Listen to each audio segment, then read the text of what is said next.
Section 10, subscriptions. Okay, so finally we get to the sweetest business model, which is subscriptions. We start by going to the site builder menu and then going to recurring payments and choosing price plans. In here, if you have not set up any of the necessary requirements for using subscriptions, the system is going to remind you of that and give you easy access to these subscriptions. Okay, so finally, when you set everything up, your online payments, your invoice settings, you can create your new subscription. Let's say this is some fitness program. You give it a name, you give it a price, you can give it some additional features, which is going to look like that in your created structure. You can add some description, and then you can choose a billing period, which can be monthly, weekly, daily. It can be custom.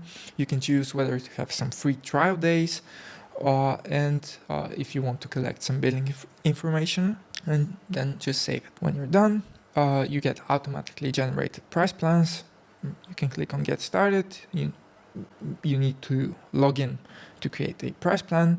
You can choose your payment method and submit the purchase, and then you get access to that. Why is this really cool? So let's say you have created some programs or some scheduling services and you want to put them behind a paywall.